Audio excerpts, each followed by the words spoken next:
옛날 옛적, 지금의 서울 북쪽 변두리에 자리 잡은 방학동. 마을은 고요하고 평화로웠습니다. 봄이면 꽃이 만발하고, 여름이면 매미가 소리 높이 울며, 가을이면 들판이 황금빛으로 물들고, 겨울이면 눈이 소복하게 쌓였습니다.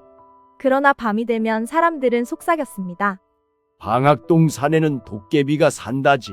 길을 가다 보면 뒤에서 툭툭 건드리며 놀려댄다더라. 사람들은 두려워했지만 또 웃으며 이야기했습니다. 이제부터 들려드릴 이야기는 바로 그 방학동 도깨비에 관한 것입니다.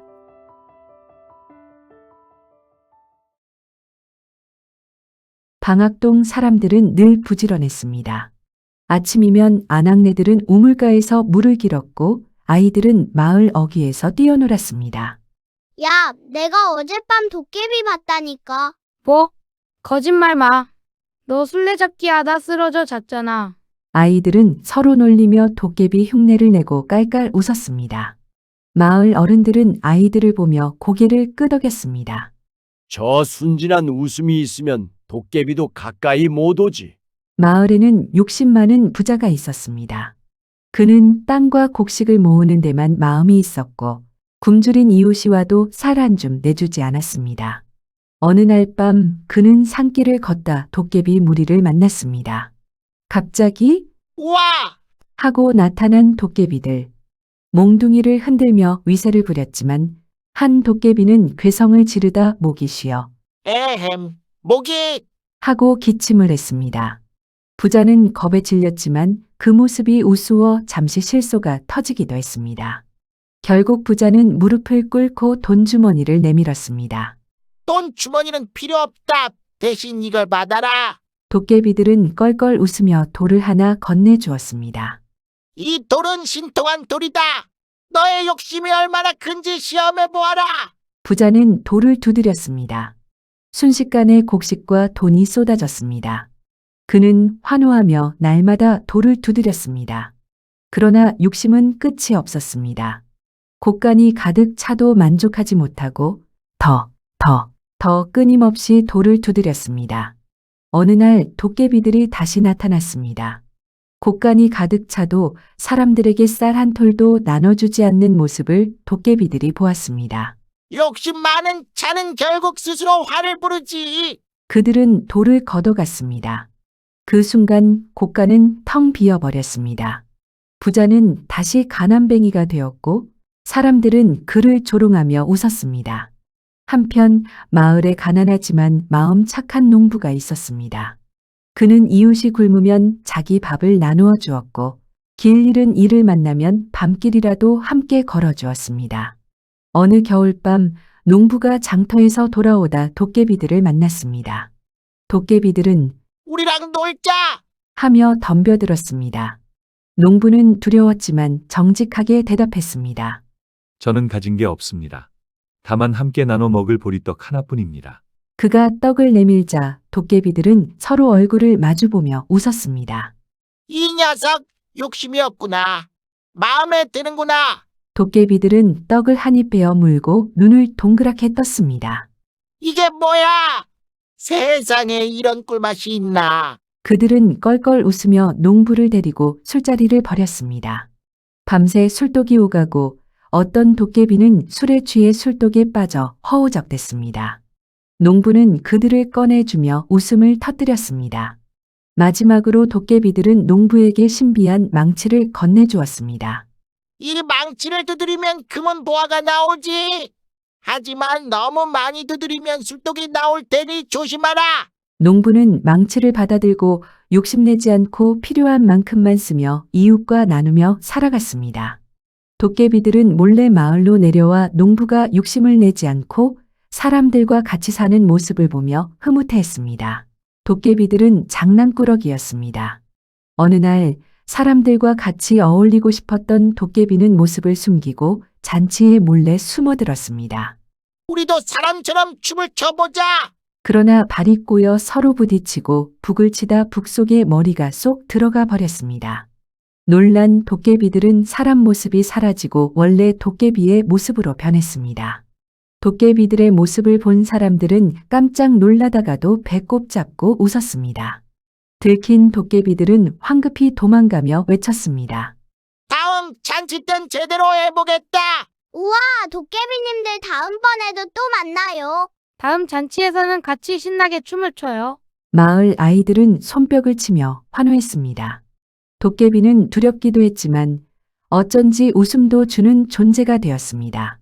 사람들은 도깨비 이야기를 입에서 입으로 전했습니다.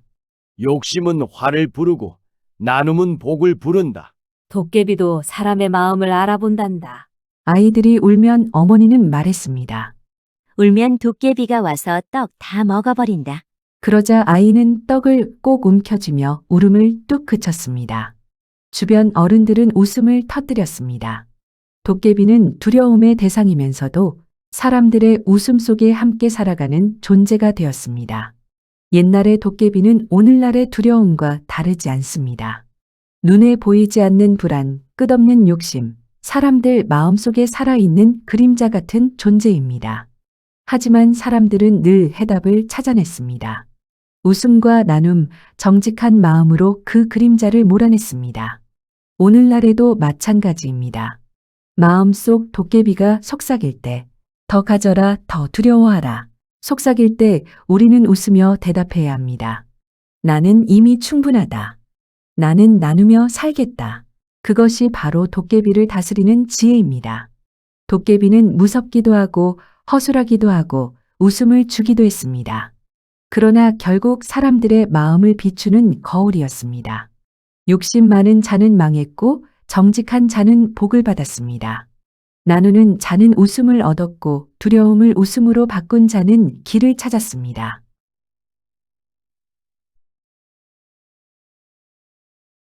세월이 흘러도 방학동 도깨비 이야기는 여전히 전해집니다. 밤길을 걷다 도깨비를 떠올리면 사람들은 두려움보다 웃음을 먼저 떠올립니다. 오늘 이야기가 여러분의 마음속 도깨비를 다독여 주기를 바랍니다. 이제 눈을 감고 도깨비의 웃음을 떠올리며 오늘도 편안한 밤 되세요.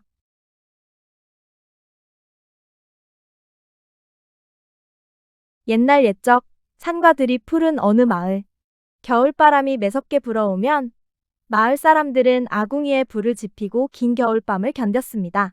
하지만 산 너머에는 무서운 호랑이가 있었습니다. 그 호랑이는 날카로운 이빨과 굵은 발톱을 가졌으며 눈빛은 번개 같았습니다. 사람들은 아이가 울면 이렇게 말하곤 했습니다. 얘야, 울면 호랑이가 잡아간다. 아이들은 눈물을 꾹 참고 어머니의 품에 더 바짝 안기곤 했습니다. 오늘의 이야기는 바로 그 호랑이조차 두려워 떨었던 달고 말랑한 곶감에 관한 전설 같은 이야기입니다.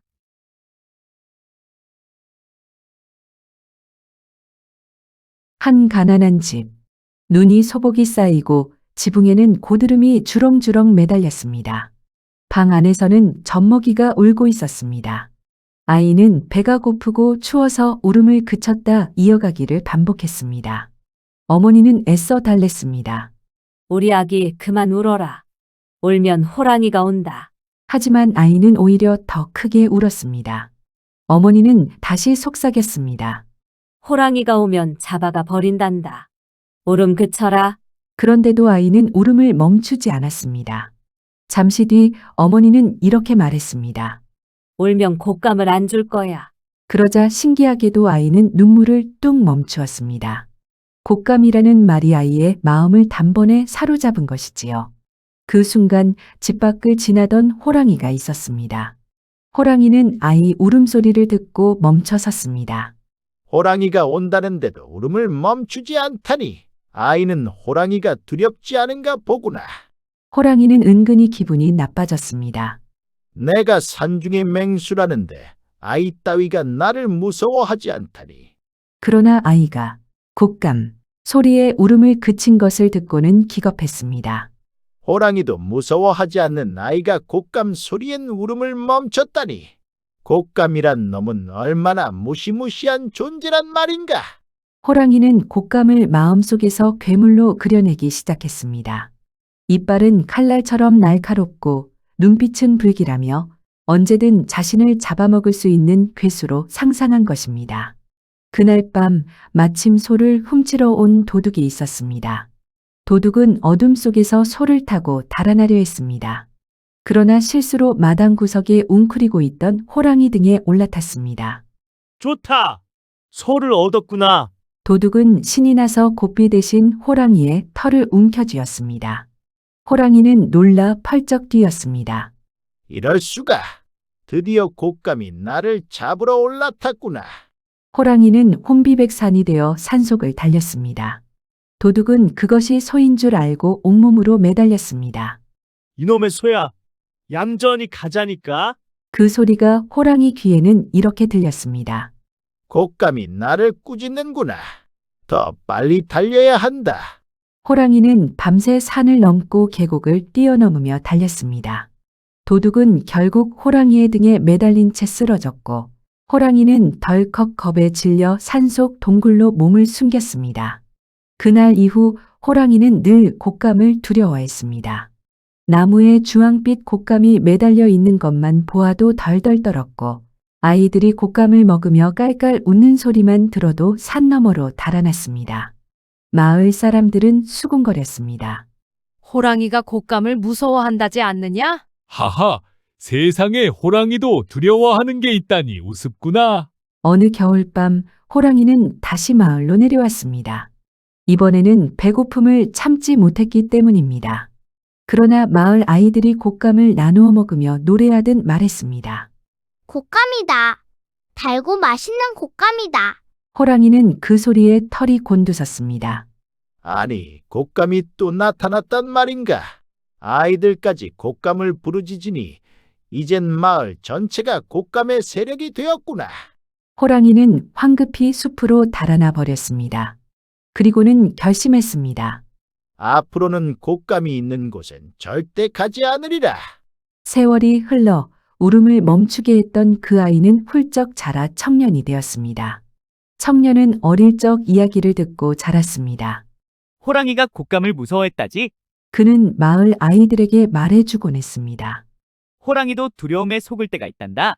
세상에서 가장 무서운 건 힘센 발톱이나 이빨이 아니라 알지 못하는 것에 대한 두려움이지.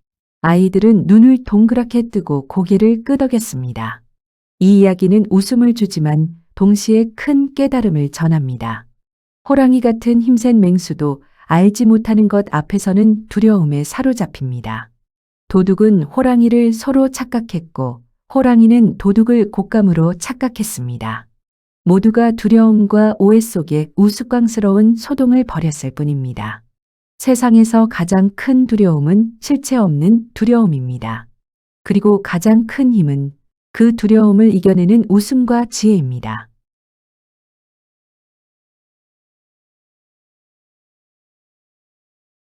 이야기 재미있게 들으셨나요? 옛날 이야기지만 오늘의 우리에게도 따뜻한 울림을 줍니다. 호랑이를 놀라게 한 곶감은 사실 달고 부드러운 과일일 뿐이지요. 하지만 그 작은 곶감이 알려준 교훈은 결코 작지 않습니다.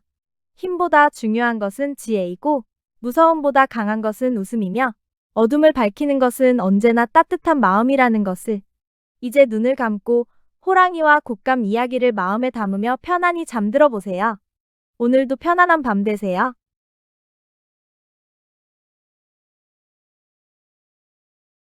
옛날 옛적 태백산 깊은 골짜기 푸른 솔숲과 맑은 물줄기 사이에 정암사라는 절이 있었습니다.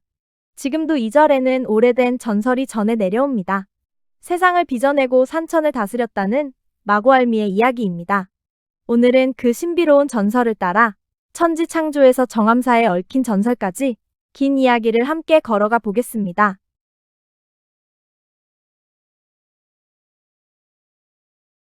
아득한 옛날 하늘도 땅도 아직 제 모양을 갖추기 전 끝없는 어둠 속에서 한 여인이 나타났습니다.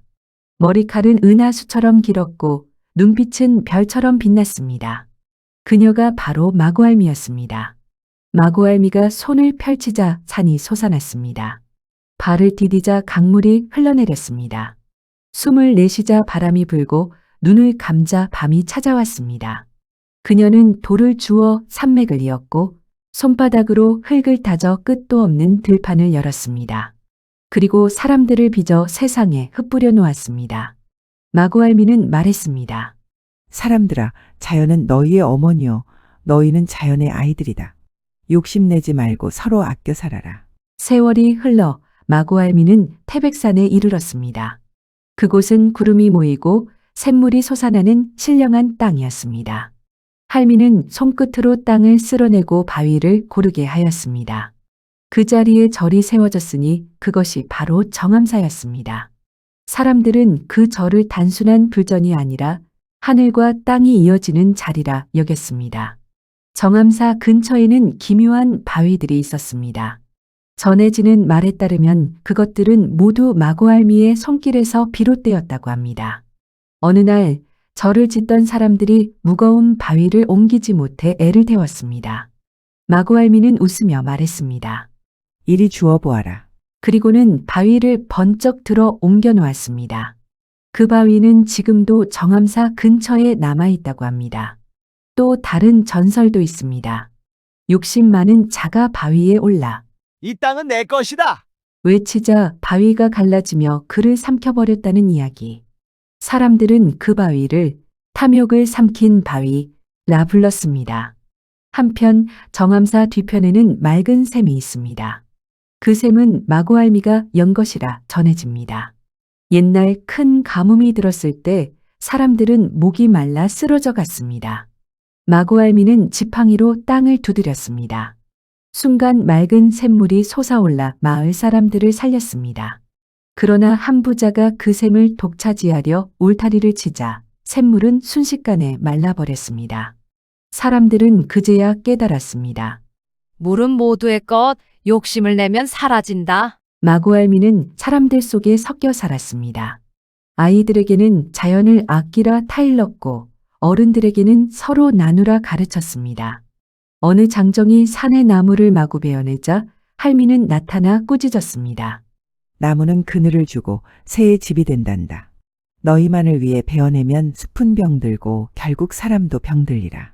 사람들은 고개를 숙이고 숲을 다시 가꿨습니다. 절을 짓는 날 큰 바람이 불어 지붕이 날아가려 했습니다. 마구알미가 옷자락을 활짝 펴자 바람은 고요해지고 기와는 다시 제자리를 잡았습니다. 또 어떤 날은 돌탑이 쓰러지려 하자 할미가 손가락 하나로 받쳐 세웠습니다. 스님들은 합장하며 엎드렸습니다. 세월이 흘러 마구알미는 사람들 사이에서 자취를 감추었지만 그 가르침은 지금도 남아 있습니다. 자연은 어머니와 같다. 너희가 아끼면 너희를 살리고 욕심내면 등을 돌리리라. 오늘날 우리는 환경을 지키는 일이 얼마나 소중한지 알게 되었습니다. 산과 강을 아끼고 이웃과 나누는 삶이야말로 마구알미가 전한 가장 큰 가르침이었습니다. 마구알미는 더 이상 눈에 보이지 않지만 태백산의 바람 속에 정암사의 샘물 속에 여전히 살아 있습니다. 사람들은 정암사에 올라 기도합니다. 욕심을 버리고 바른 마음으로 살게 하소서. 오늘 이야기가 여러분 마음에도 작은 울림이 되길 바랍니다. 이제 눈을 감고 태백산 바람 속에 스미는 마구알미의 숨결을 느껴보십시오. 오늘도 편안한 밤 되세요.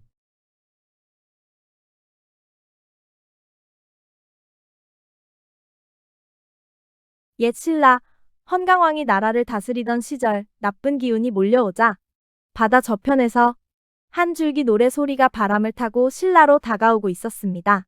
웃음과 노래 그리고 사람의 마음속 선한 기운이 어둠을 몰아내는 힘이 되리라. 한 줄기 노래 소리를 따라 이야기 속으로 들어가 볼까요?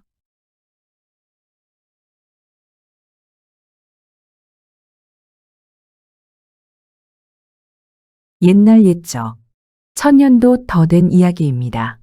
신라시대, 황금의 나라라 불리던 그 시절 경주 땅에는 아름다운 궁궐이 서 있었습니다.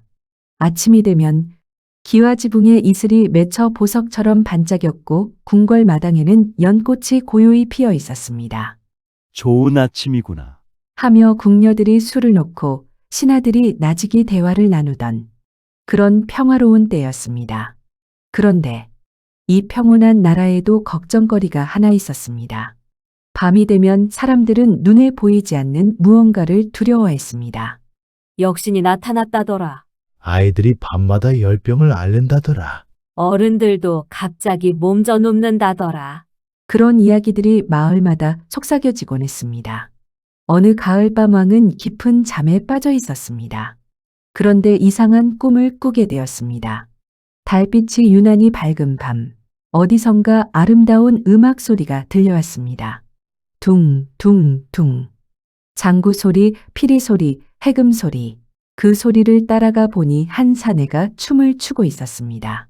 참으로 신기한 모습이었습니다.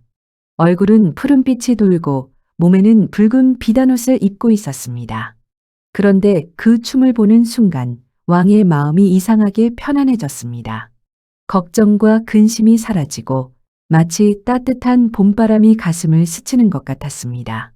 사내 곁에는 4명의 아들들이 함께 춤을 추고 있었습니다.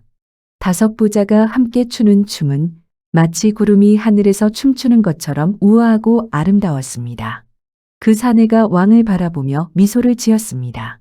그 미소에는 깊은 지혜와 따뜻한 마음이 담겨 있었습니다. 폐하, 사내가 정중히 인사를 올렸습니다. 저는 바닷가에서 풍류를 즐기며 사는 처용이라 합니다. 이 나라의 근심을 덜어드리고자 왔습니다. 왕이 눈을 뜨니 꿈이었습니다. 하지만 그 꿈이 너무나 생생해서 마치 정말 만난 것 같았습니다. 다음 날 아침, 왕은 신하들을 불러 말했습니다. 어젯밤 내 꿈에 신기한 인물이 나타났다. 붉은 옷을 입고 춤을 추며 노래를 불렀는데 그 모습을 보니 마음이 한없이 편안해졌다. 그가 우리나라의 두려움을 물리칠 분이라 여겨진다. 그 무렵, 동해 바닷가에 한 사람이 살고 있었습니다. 그가 바로 처용이었습니다. 매일 아침 해가 바다 위로 떠오르면 처용은 백사장을 거닐며 파도 소리를 들었습니다. 파도가 발끝을 간지리면 처용은 절로 웃음이 났습니다. 좋구나. 오늘도 바다가 인사를 건네는구나. 처용의 얼굴은 신기하게도 푸른빛이 돌았습니다. 바다를 많이 바라보아서 그런 것일까요? 아니면 하늘의 기운을 받아서 그런 것일까요? 그는 늘 붉은 비단옷을 입고 다녔습니다. 푸른 얼굴에 붉은 옷. 참으로 인상적인 모습이었습니다. 처용에게는 4명의 아들이 있었습니다. 아들들도 아버지를 닮아 풍류를 좋아했습니다. 저녁이 되면 5 식구가 바닷가에 모여 앉아 음악을 했습니다. 아버지, 오늘은 어떤 춤을 춰보실래요? 그럼 파도춤을 춰볼까? 처용이 일어나 춤을 추기 시작하면 바닷바람이 함께 춤추는 것 같았습니다. 그의 춤은 바람을 따르고 그의 노래는 파도를 닮아 있었습니다. 마을 사람들은 멀리서 그 모습을 보며 말했습니다. 저분은 참으로 신기한 분이시다. 춤을 추시는 모습을 보면 마음이 즐거워진다. 그렇다네. 근심 걱정이 있어도 저분의 춤을 보면 다 사라진다네. 어느 날 왕의 사신이 바닷가로 찾아왔습니다. 처용님이시죠? 폐하께서 부르고 계십니다. 처용은 정중히 인사를 올리며 대답했습니다. 왕께서 부르신다니 영광입니다. 그런데 저 같은 사람이 무슨 도움이 될까요? 사신이 말했습니다. 폐하께서 꿈에서 당신을 보셨다고 하십니다. 그리고 당신이 나라의 근심을 덜어줄 분이라 하셨습니다. 처용은 아들들과 함께 궁궐로 향했습니다. 궁궐에 도착하니 왕이 반갑게 맞아주었습니다. 아, 바로 그대로군. 내 꿈에서 본 바로 그 모습이야. 왕은 처용을 보자마자 마음이 편안해짐을 느꼈습니다. 처용이요. 그대의 춤과 노래로 이 나라의 근심을 덜어주겠는가? 폐하의 명이라면 기꺼이 그리하겠습니다. 그날부터 처용은 궁궐에서 지내게 되었습니다. 궁중에 잔치가 있을 때마다 처용이 춤을 추면 신하들의 근심이 사라지고 궁녀들의 얼굴에 미소가 피어났습니다. 아, 마음이 이렇게 편안할 수가. 걱정이 많았는데 이상하게 다 사라지네. 처용의 춤에는 신기한 힘이 있었습니다. 보는 이의 마음을 평안하게 하고 두려움을 몰아내는 힘이 있었습니다. 그런데 세상은 아직 평안하지 않았습니다. 해마다 역신이라 불리는 무언가가 마을을 떠돌며 사람들을 괴롭혔습니다. 어떤 집에는 아이들이 갑자기 열병을 앓기 시작했습니다. 어머, 우리 아이가 갑자기 열이 나네. 의원님께 보였는데 병의 원인을 모르겠다고 하시네. 어떤 집에서는 건강하던 어른이 갑자기 쓰러졌습니다. 밭에서 일하다가 갑자기 온몸에 힘이 빠지더라고. 이상하다. 어제까지만 해도 멀쩡했는데. 사람들은 서로 이야기했습니다. 분명히 역신의 짓이야. 밤마다 집집을 돌아다니며 나쁜 기운을 퍼뜨린다고 하더라. 그렇다네. 문틈으로 스며들어 잠든 사람을 해친다더라. 밤마다 낯선 숨소리가 들린다는 집도 있더라고. 마을 할머니들은 아이들에게 단단히 당부했습니다. 얘들아, 해가 지면 밖에 나가면 안 된다. 역신이 돌아다니니까 문을 꼭꼭 잠그고 틈새로 나쁜 기운이 들어오지 않게 해야 한다. 사람들의 마음속에도 점점 어둠이 자라나기 시작했습니다. 두려움은 병보다도 더 깊게, 더 빠르게 번져갔습니다. 우리는 어떻게 해야 할까? 언제까지 이런 두려움 속에서 살아야 할까? 어느 늦은 밤, 처용은 아내와 함께 지내던 집으로 돌아왔습니다. 달빛이 유난히 밝은 밤이었습니다. 그런데 집 앞에서 이상한 소리가 들렸습니다. 후. 낮고 음산한 숨소리였습니다. 뭔가 불길한 기운이 감돌고 있었습니다. 처용은 조심스럽게 문을 열었습니다.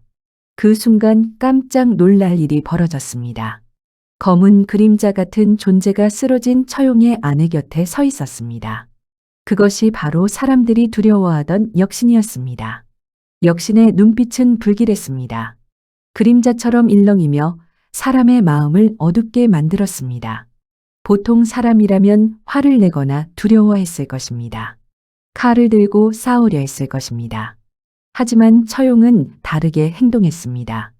그는 역신을 보고도 웃음을 잃지 않았습니다. 오히려 더 환한 미소를 지으며 말했습니다. 어서 오십시오. 내 집에 들어오신 분이시군요. 당신이 제 것을 탐하셨다고 해서 저는 화내지 않겠습니다.